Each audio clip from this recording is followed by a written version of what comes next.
پایان یک دهه انتظار برای دارندگان و متقاضیان ویزاهای 3 ساله و 5 ساله. سلام، نام جاوید است. ما همکاری خانم کیت جکسن هستم. ایشان یک مایگریشن ایجنت هستند. شماره آیدیشان است 128109. Hello, Assalamu alaikum. We are very happy that the Australian government will finally provide permanent protection to TPV and SHEV holders after so many years of unimaginable cruelty.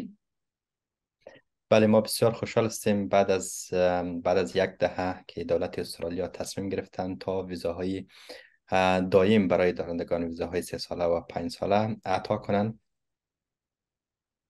The Australian government has announced that starting from the 14th of February 2023, TPV and SHEV holders will be contacted by the Department of Home Affairs about transitioning to a permanent visa called a resolution of status visa. از تاریخ 14 فوریه 2023 این پروسه شروع میشن و ویزای دائمی که قرار اعطا شوند نامش است resolution of status یا تعیین تکلیف.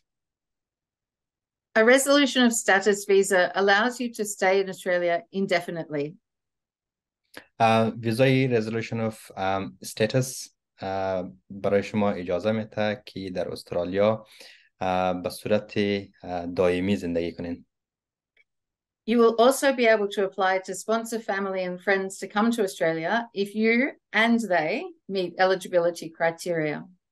با این ویزا شما می توانید که اسپانسر شوید یا اسپانسر کنید فامیل و اقارب خود را اگر شما و فامیلتان یا اقاربتان تمام معیارهای ویزا را بتونن پوره کنند.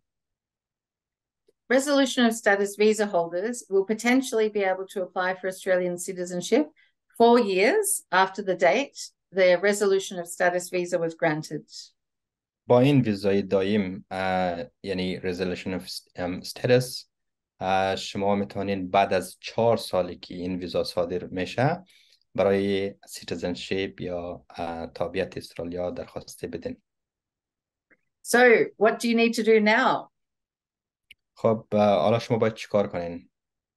If you are a TPV or SHEV holder, please contact the Department of Home Affairs to make sure that they have your correct email and postal addresses and telephone number.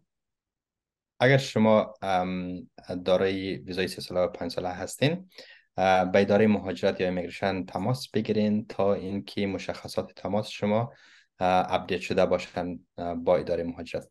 Their phone number is 131881 or you can call through the interpreting service TIS on 131450 if you need an interpreter. شما میتوانید با اداره مهاجرت با شماره 131881 در تماس شوید یا اگر بخواید از طریق ترجمان به تماس شوید به شماره 131450 تماس بگیرید. It is very important that the Department of Home Affairs has your correct contact details so that you receive emails and letters from them and don't miss any important information or deadlines.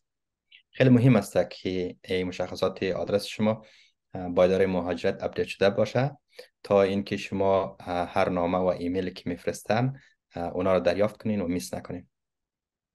So back to how it will all work. خب دوباره برمیگردیم به خود ویزا. The Australian government has announced that the process of transitioning the 19,000 TPV and SHEV holders to permanent residence will be done in 2 stages. تبدیل ویزاهای 3 ساله و 5 ساله به 2 مرحله انجام میشن. This means that people will be divided into 2 groups. که این حدود 19,000 نفر به 2 گروه تقسیم شده. The first group will be invited to apply between the 14th of February 2023 and late March 2023. از گروه اول از تاریخ 14 فوریه 2023 تا آخر مارچ 2023 را از اینا تقاضا یا دعوت میشن تا یکی درخواستی بدن. Processing of the second group will start in late March. پروسس گروپ دومش از آخر مارچ شروع میشه. The Department of Home Affairs anticipates that the majority of people will be transitioned to permanent residence in the next 12 months. اداره مهاجرت پیش بینی کردند که اکثریت ویزاهای 3 ساله و 5 ساله تا 12 ماه دیگر به ویزاهای دائمی تبدیل میشن. So let's talk about the two groups in more detail. در مورد دو گروه به جزئیات صحبت کنیم. The Australian government has announced that from the 14th of February 2023, a small number of TPV and SHEV holders will be contacted by the Department of Home Affairs and invited to apply for a resolution of status visa.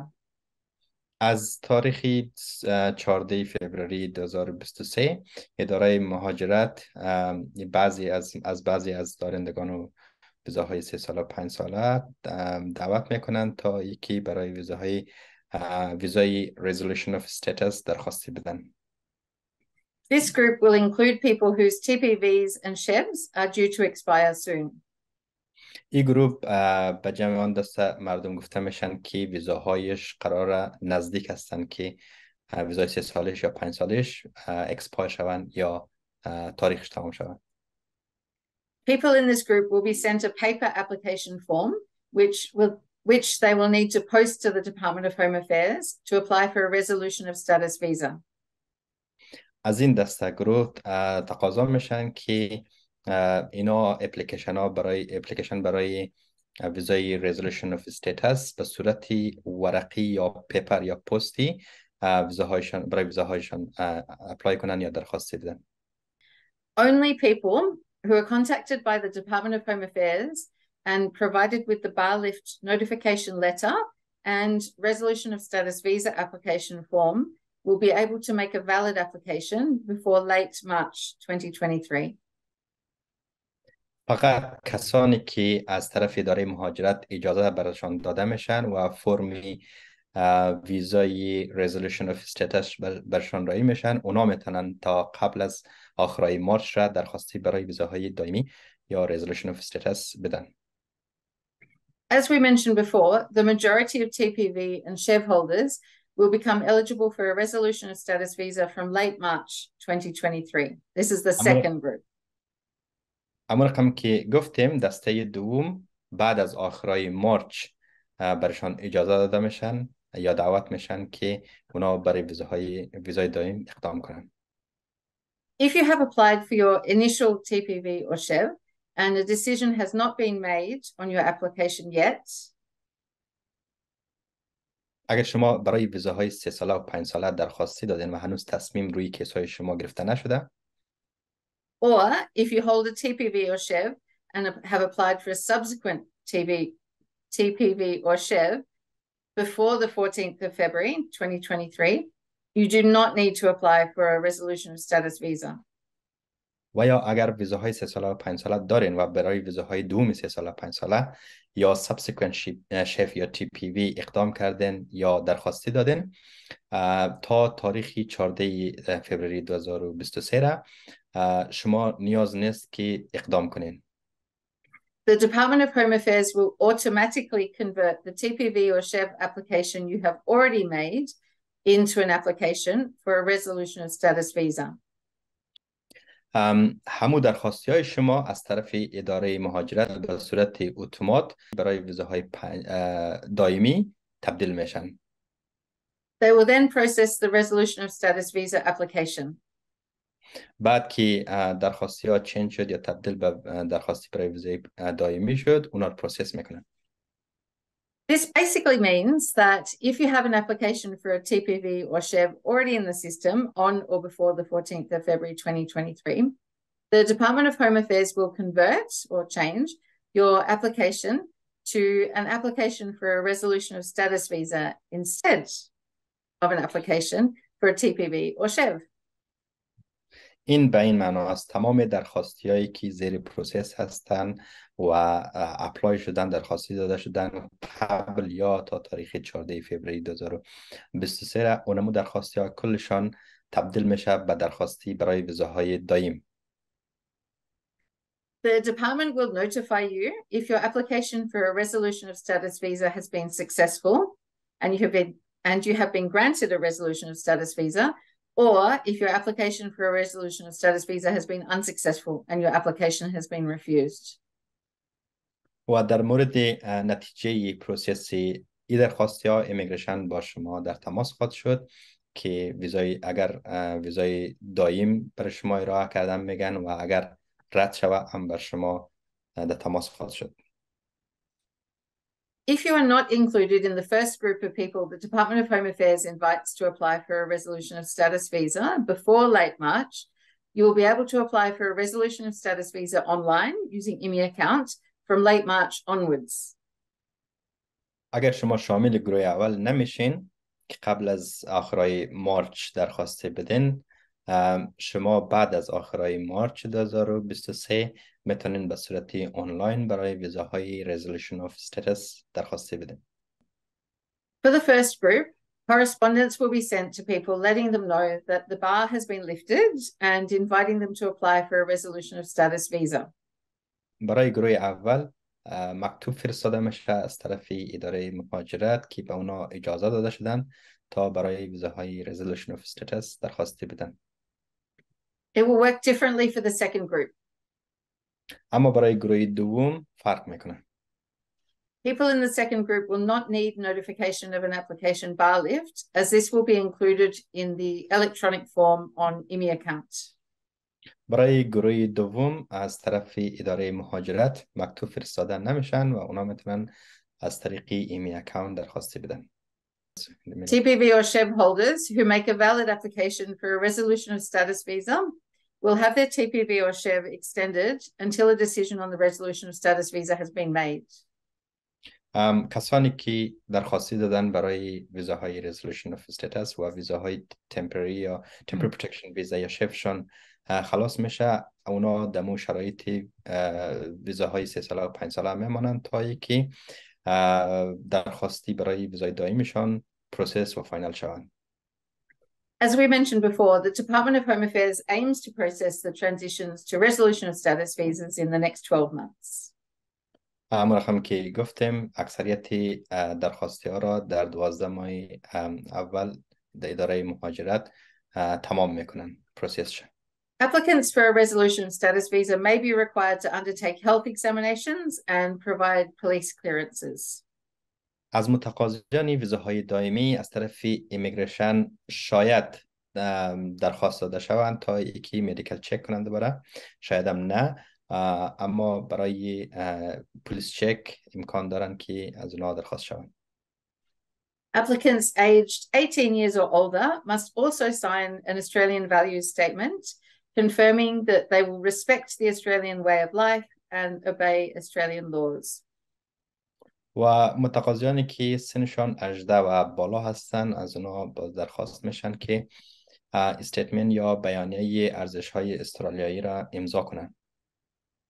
Interviews will not be required as part of the resolution of status visa application process. اینترویو یا مصاحبه لازم نمی باشه که بگیرن. You can only apply for a resolution of status visa if you are in Australia, and a resolution of status visa cannot be granted to you if you are overseas. You have to be in Australia. درخواستی برای ویزای دائم فقط از داخل استرالیا میشه که اقدام شود یا ارسال شود و اگر خارج از استرالیا کسی باشند بر از اونا ویزای دائمی یا resolution of status عطا نمیشه. If your most recent TPV or SHEV was cancelled or refused and you have been unsuccessful at the tribunal and or the court, you may be able to make a request for ministerial intervention if you have new protection claims relating to changes in your country of origin or your personal circumstances have changed. اگر درخواستی شما برای ویزای 3 ساله 5 ساله رد شدن و کیس شما در محکمه هم ناکام شدن، شما شاید بتوانید که از وزیر مهاجرت تقاضا کنین یا درخواست کنین تا اینکه بر شما اجازه داده شوند تا برای ویزای دائم اقدام یا اپلای کنین. البته در صورتی که در زندگی شخصی یا شرایط شخصی شما یا در کشور تابعیت شما کدام تغییرات به وجود آمده باشند. The Department of Home Affairs is funding specialist legal services to support people with the process of transitioning to permanent residence.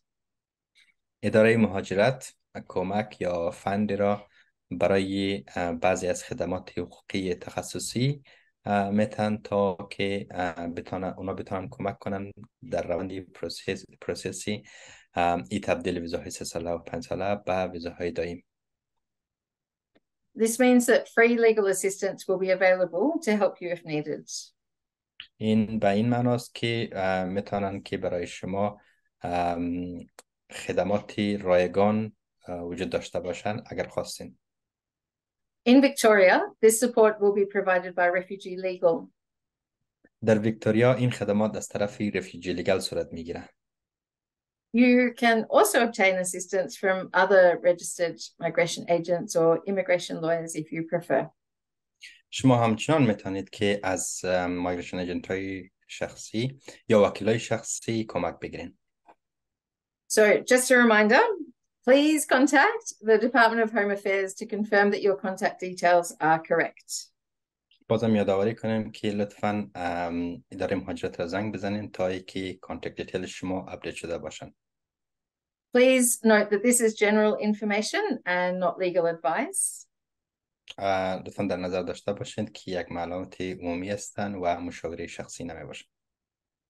This information is also available on our website www.australianvisaandcitizenshipinfo.com.